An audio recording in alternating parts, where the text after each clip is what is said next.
आज के इस अनुवाद अभ्यास के सत्र में आप सबका पुनः स्वागत है। आज का ये जो अनुवाद सत्र मैं दिखाने जा रहा हूँ या बताने जा रहा हूँ आप लोगों को, इस सत्र में हम कई तरह की बातें करेंगे।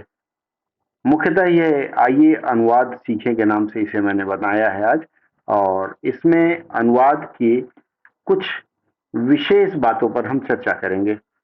अनुवाद की कुछ विशेष बातें अर्थात अनुवाद करने के लिए क्या आवश्यक है, और सबसे बड़ी बात है आजकल परीक्षाओं में आप देखेंगे कि अनुवाद के लिए जो भी अनुच्छेद आपको दिया जाता है वह अनुच्छेद या तो किसी समाचार पत्र से होता है या फिर कोई कहानी होती है, और इस तरह की चीजों से इसकी शुरुआत होती है।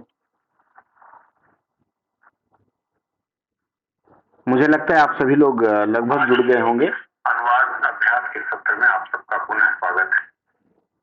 एक 1.5 मिनट का समय और है। आप में से जो लोग अभी तक नहीं जुड़ पाए हैं जुड़ जाएं, क्योंकि ये सत्र जो ऑनलाइन चल रहा है इस पे आप मुझसे चर्चा कर सकते हैं। अगर लाइव चैटिंग करने की इच्छा हो तो आप लाइव चैटिंग भी कर सकते हैं।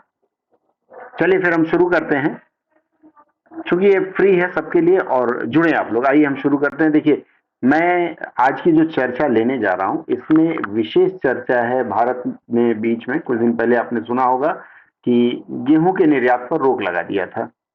गेहूं के निर्यात, आयात और निर्यात। आयात का मतलब होता है आया, आना। आना का मतलब इन, अर्थात इम्पोर्ट। पोर्ट मतलब पोर्ट मतलब होता है कि पत्तन होता है, मतलब पहले पोर्ट के माध्यम से आना जाना करते थे, इसलिए इम्पोर्ट और एक्सपोर्ट। एक्स मतलब बाहर भेजना।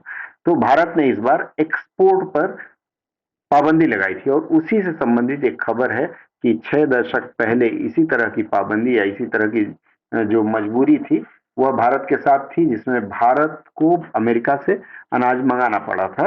आज वही स्थिति विदेशों में उत्पन्न हुई है। चलिए इस पे हम बात करेंगे। देखिए, सबसे पहला जो वाक्य है, पहला वाक्य है वीट कन्फ्रंटेशन स्टार्ट्स अगेन। मैं एक एक शब्द को तोड़ तोड़ करके इसलिए आपसे बता रहा हूं कि आपको समझने में असुविधा ना हो कि उस शब्द का उच्चारण कैसे करेंगे और उस शब्द पे आप अनुवाद कैसे करेंगे या वह शब्द कैसे लिखेंगे। ठीक है, चलिए। व्हीट का मतलब आपको पता है, गेहूं। Confrontation, con, CON, con, FRONT, front. Con में फ्रंट जोड़िए या फिर टेशन जोड़िए, एशन जोड़िए। स्टार्ट, कॉन्फ्रंटेशन का मतलब होता है विवाद। स्टार्ट का मतलब होता है प्रारंभ होना। अगेन का मतलब दोबारा, अर्थात गेहूं पर पुनः विवाद प्रारंभ हुआ। आगे हम देखेंगे इसको कैसे व्याख्या करेंगे। 6 decades after the PL 480 controversy broke out between the two countries, India and the US find themselves at a crossroad over the staple commodity all over again। देखिए, 6 डिकेड, डिकेड का मतलब होता है दशक। दशक का मतलब 10 वर्ष की जो स्थिति होती है, 10 वर्ष का समय, उसे दशक कहा जाता है। After the PL, P for public, L for law, public law 480। एक चीज यहां ध्यान देंगे हम कि जब भी किसी दूसरे देश के किसी नियम का या किसी वस्तु का अनुवाद करेंगे तो हम ध्यान रखेंगे कि उस देश में हिंदी के शब्दों का प्रचलन तो है नहीं, तो ऐसे नियम रेगुलेशन जो बनते हैं उसको हम उसी नाम पर रखेंगे। कई बार कुछ लोग इसका हिंदीकरण कर देते हैं अपनी सुविधा के लिए। आप कर सकते हैं, लेकिन यदि आप चाहते हैं कि वह बेहतर माना जाए तो उसमें आप इस तरह का अनुवाद करने से बचें, लिप्यंतरण करें। ठीक है, आगे बढ़ते हैं। 6 डिकेड, 6 दशक। आफ्टर मतलब बाद में। द PL 480, PL 480 कंट्रोवर्सी का मतलब विवाद। ब्रोक आउट का मतलब होता है उत्पन्न होना। बिटवीन मतलब बीच में। द टू कंट्रीज, विशेष दो, ऐसा नहीं कहा है कि टू कंट्रीज मतलब कोई भी उठा लीजिए, नहीं, विशेष रूप से दो देशों के बीच में हुआ था। कौन कौन से देश थे? India and the US। India का मतलब भारत हिंदी में, US का मतलब अमेरिका। फाइंड देमसेल्फ, खुद को पाते हैं। फाइंड का मतलब पाते हैं। एट ए क्रॉस रोड, क्रॉस रोड का मतलब होता है एक सड़क ऐसे आ रही है, एक सड़क ऐसे, या फिर आर पार। तो इसको हम अगर क्रॉस रोड को इस अंश के अनुसार हिंदी में लिखना चाहेंगे तो हम इसका अनुवाद करेंगे आमने सामने। ओवर द स्टेपल, स्टेपल का मतलब होता है खाद्यान्न, महत्वपूर्ण खाद्यान्न, मुख्य खाद्यान्न। कॉमोडिटी का मतलब होता है उत्पाद। ऑल ओवर अगेन मतलब फिर से। तो आइए अब इसका हम बढ़िया सा अनुवाद देखें। देखिए, सबसे पहले जैसे ही आप शुरुआत करना शुरू करेंगे तो मुझे लगता है अधिकांश लोग गेहूं पर फिर से टकराव शुरू, कॉन्फ्रोंटेशन के लिए विवाद भी लिख सकते हैं दोनों। ध्यान रहे, अगर आप हेडिंग में कॉन्फ्रोंटेशन के लिए टकराव लिखें तो नीचे भी टकराव लिखेंगे। शब्द की एक रूपता चलनी चाहिए। हालांकि कॉन्फ्रोंटेशन सिर्फ एक जगह है, इसलिए वहां टकराव का प्रयोग कर सकते हैं, विवाद मैंने प्रयोग किया था। चलिए देखिए, अब शुरू करें तो बहुत लोग ऐसे शुरू करेंगे, दोनों देशों के बीच उत्पन्न विवादों के 6 दशक बाद। ज्यादातर हमारे मन में ऐसी भावना आएगी, लेकिन मैं आपको बताऊं कि इसको आप ऐसे भी अनुवाद कर सकते हैं। मैं हमेशा बताता हूं जब आप अनुवाद करने चलें तो परिस्थिति, स्थान और समय को हम आगे रखते हैं।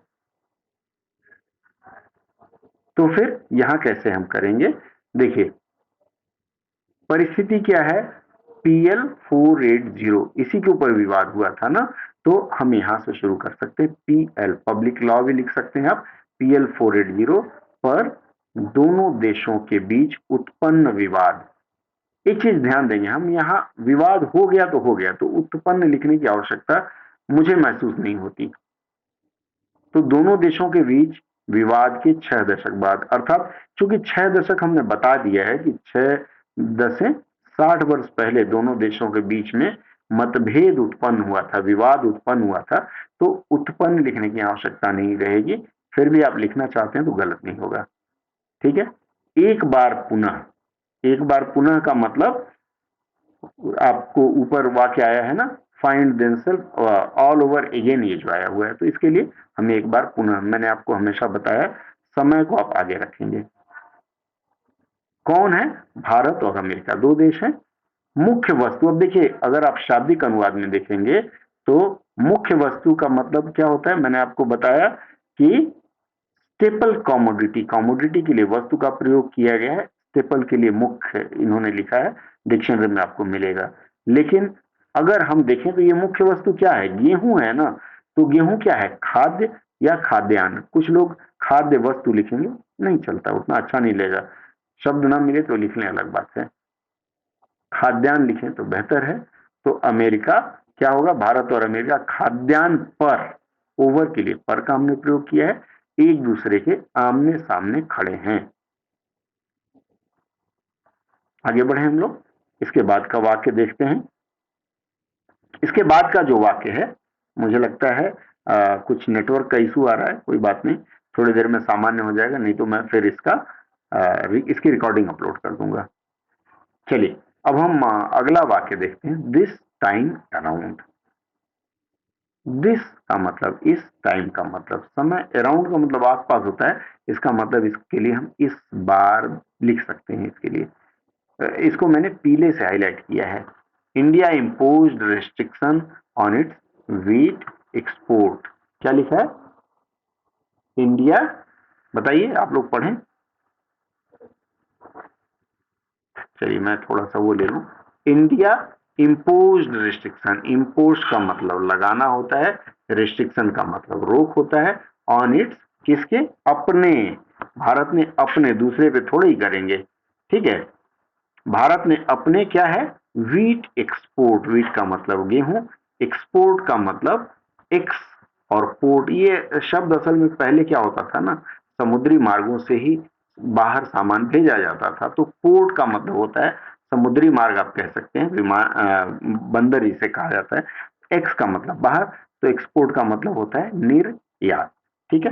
तो इस बार भारत ने अपने गेहूं के निर्यात पर प्रतिबंध लगा दिया। अब यहाँ एक चीज आप देखेंगे कि ये जो अपने अगर लिखते हैं तो भी ठीक है, आप अगर ये अपने नहीं लिखेंगे तो भी चल जाएगा, क्योंकि यहाँ वाक्य के संरचना के अनुसार अपने की आवश्यकता नहीं रहती, ठीक है।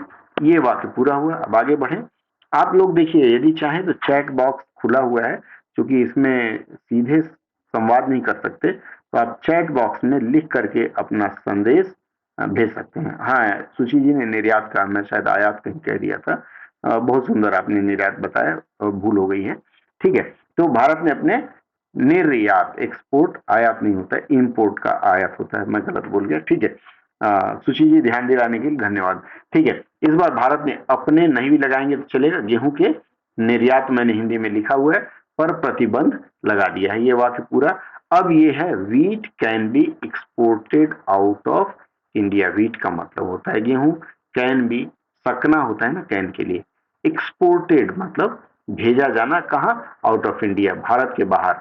तो यहां क्या लिखेंगे, गेहूं भारत के बाहर निर्यात किया जा सकता है। ये देखिए, ये वाला अंश मैंने पीछे लिया, मैं आप लोगों को पहले भी बताता आया हूं कि जब हम एक्टिव और पैसिव वॉइस के रूप को देखते हैं, तो जैसे पैसिव वॉइस के रूप को लेते हुए जब हम करते हैं, तो उसमें हमें कुछ शब्द, वाक्य के कुछ शब्दों को पीछे ले जाना पड़ता है।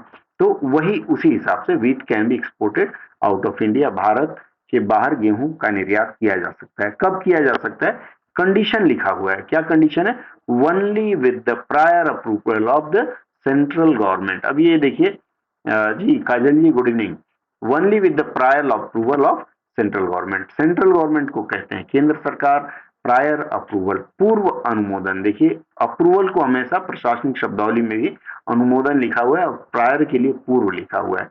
तो केंद्र सरकार के पूर्व अनुमोदन, अनुमोदन के बाद पर भी लिख सकते हैं और के साथ भी लिख सकते हैं। पूर्व अनुमोदन पर गेहूं को भारत से बाहर निर्यात किया जा सकता है, या गेहूं का भारत से बाहर निर्यात किया जा सकता है।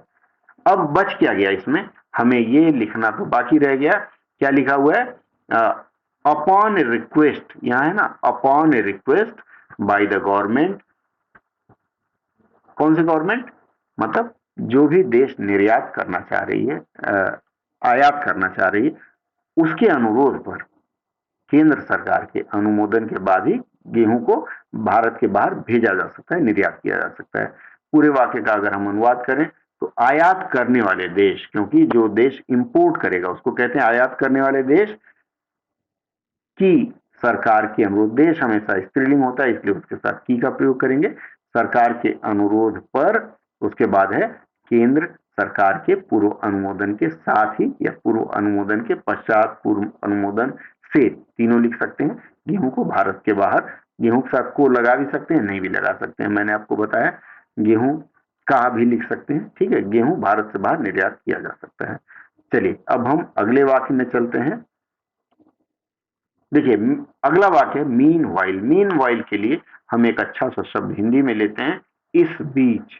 ठीक है, इस बीच है न्यू दिल्ली। अब एक चीज मैं आपको बताना चाहूंगा, ये जो न्यू दिल्ली है या न्यूयॉर्क है या वॉशिंगटन लिखा जाता है अखबारों में और समाचारों में, आप ध्यान देंगे कि ये जो न्यू दिल्ली है, नई दिल्ली अगर हम कहेंगे तो नई दिल्ली का मतलब तो भारत होता है, लेकिन हिंदी में अगर हम नई दिल्ली लिखेंगे तो बात बनती नहीं, क्योंकि नई दिल्ली सिर्फ एक राज्य को रिप्रेजेंट करता है, भारत का एक राज्य, नई दिल्ली, कलकत्ता, जयपुर, जोधपुर, तो एक शहर या एक राज्य तो नहीं, ये तो देश की बात है ना।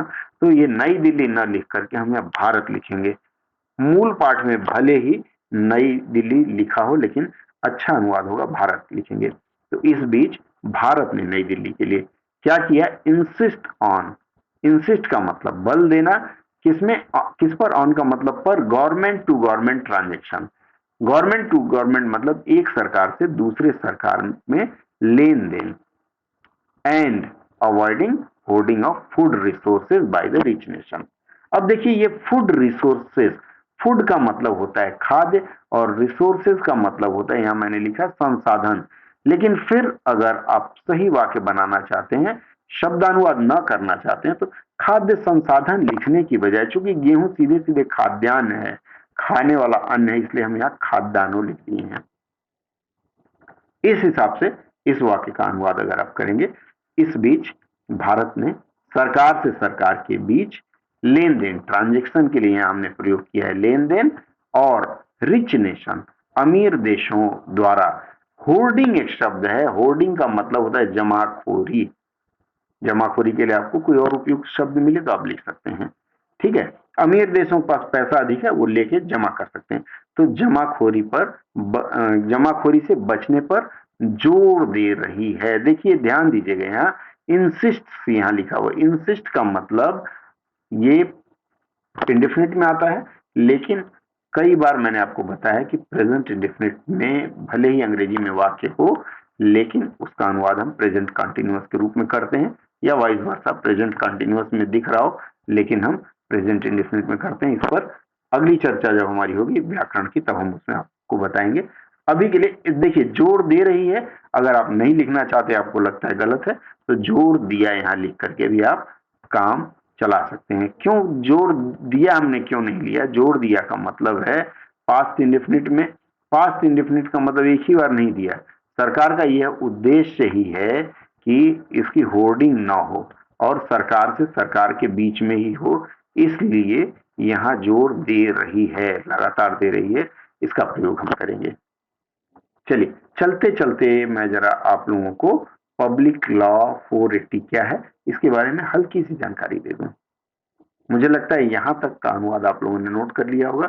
जो लोग मेरे साथ सुनीता जी गुड इवनिंग, जो लोग मेरे साथ भाषा शिक्षण पर जुड़े हुए हैं, उनको मैं इसका अगर कहेंगे तो पावर पॉइंट का पीडीएफ दे दूंगा एक दो दिन में।